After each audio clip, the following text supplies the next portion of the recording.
The U.S. housing market shifted into overdrive during the epidemic, with more than 6 million home deals in 2021, despite soaring prices in numerous cities. In the early weeks of 2022, there's no sign that cutthroat bidding and rising prices won't continue. The total inventory of homes in the market dipped below countrywide in early January, lower than half of the inventory available before the epidemic. Kevin Paffrath, in his new video, he talks about the reality U.S. housing market is in. And in today's video, we'll discuss more on the topic. But before that, make sure you press that red subscribe button along with that tiny bell icon to get updated every time we post new videos. Let's get started.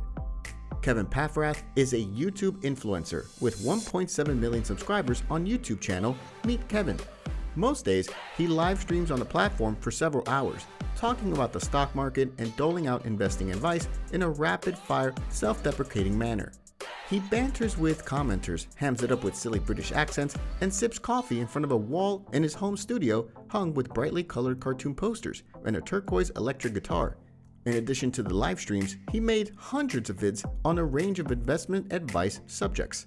In a recent video, Kevin, while talking about the reality of U.S. housing market in 2022, has mainly emphasized on talks about housing market supply and effects of end of forbearance in California. A program that allowed some 7.6 million homeowners across the country to press pause on their monthly mortgage payment during the COVID pandemic came to an end late September. The surge of foreclosures that some originally feared has not materialized, but thousands of California homeowners are nevertheless contending with the debt that piled up as they dealt with joblessness or ill health. They must also grapple with their mortgage servicers, the fiscal mediators charged with collecting that debt on behalf of the banks and investors that command the loans. Now, help for Californians has arrived in the form of a $1 billion federally funded program that will allow homeowners to write down principal on their loan. But will it be enough?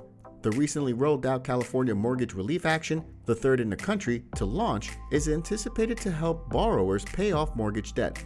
It provides as much as $80,000 per house on mortgages that meet certain income and eligibility thresholds. That program doesn't cover all different types of foreclosures. It doesn't deal with all the different debts that can bring foreclosure. It doesn't cover all homeowners who are facing foreclosure. It doesn't fully fix the problem. And that's not the only challenge facing homeowners. Just 25 of the state's 361 licensed mortgage servicers are participating in the program to date. And some of the largest mortgage servicers in the country have joined only in the last 2.5 weeks, including New York-based JP Morgan Chase, Pennsylvania-based New Res LLC, and New Jersey-based PHH Mortgage Corporation, a subsidiary of Ocwen Financial Corporation. California Attorney General Rob Bonta wrote a letter to mortgage servicers beforehand this month, prompting them to quicken up and participate in the California Mortgage Relief Program. Without access to direct aid, these homeowners are at risk of mortgage delinquency and default, foreclosure, and displacement, he wrote. On the other hand, with builders continuing to report supply chain problems that are causing construction holdbacks, overall housing starts dropped 4.1% to a seasonally acclimated periodic rate of 1.64 million units, according to a report from the U.S. Department of Housing and Urban Development and the U.S. Census Bureau. The only sure way out of the supply hole is through increased domestic construction. A constant increase in construction thresholds is crucial for a healthy housing market and the only feasible long-term answer for a lack of inventory. Building material crunches have continued into 2022, but other current obstacles for construction also remain, like rising mortgage rates and California's restrictive zoning regulations, which stifle new housing. Look to the post-recovery period of 2024-2025 for a return of sufficient housing thresholds. Until then, our supply issues will remain, creating volatility in the housing market and for real estate professionals, sale charges.